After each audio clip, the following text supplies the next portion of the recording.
All right. Well, welcome back to episode 2 of Campy Night. I feel like I should explain something,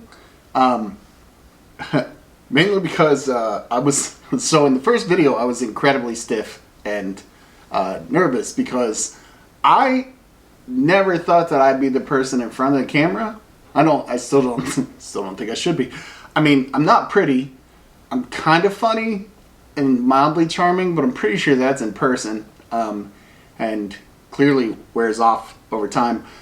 So this was never my intention, but at the same time, like, because I just know too much about movies to not do something with that information, and so that's why we're doing this.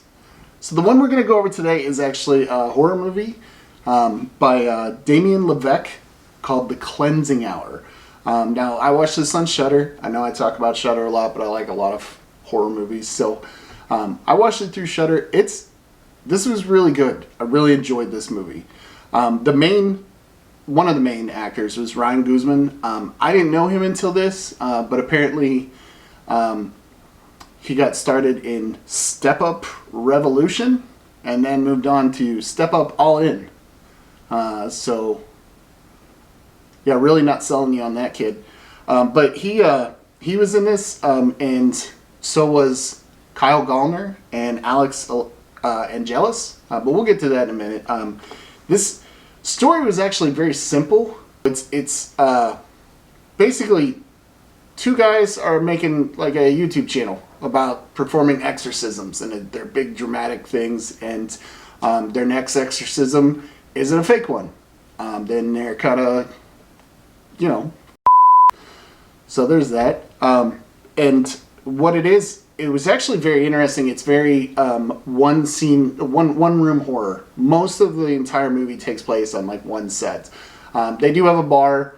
There's a car with some Asian policemen, and then there's a couple another dinner table room. But it's very, very kept in story for how it ends up being bigger in the end. But basically, what it is they have to figure out which demon is in this girl in order to get her out. But it's a very well done movie.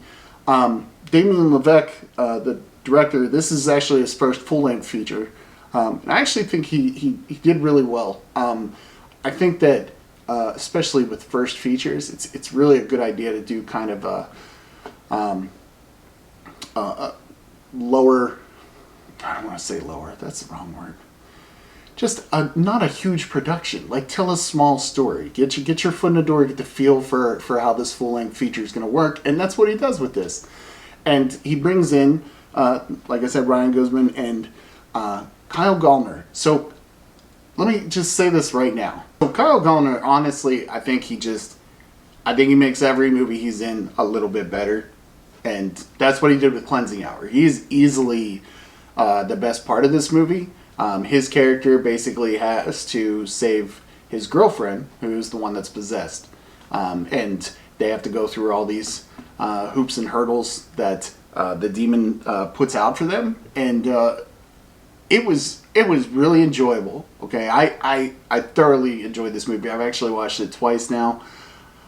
But I have one problem with this.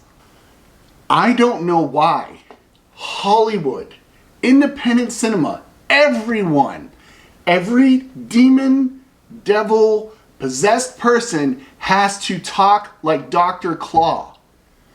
Why? I'll get you next time, Gadget. Sure, I get it. That voice can be creepy. It's great when you call your friends. I understand. Not every demon has to sound like this because it's f***ing stupid.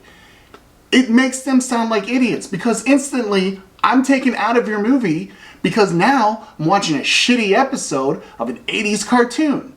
Stop using the voice. Just, like, you can make it a deep voice or a creepy voice. It does not have to sound like this. Not everyone is... Sorry. Anyway, not the point. Point is, this is an excellent movie with one flaw. Okay, I thoroughly enjoyed it, and I'm really happy I watched it. And I honestly think that I'm probably going to buy it at the video store because it just came out on DVD and Blu-ray last week. So probably going to pick that up just to have. But if you have Amazon Prime, you can rent it through there. PlayStation, Xbox, you know, if you made that poor life choice, you can rent it on there too. And then you'll be all set. You should watch it. Anyway, thanks for listening.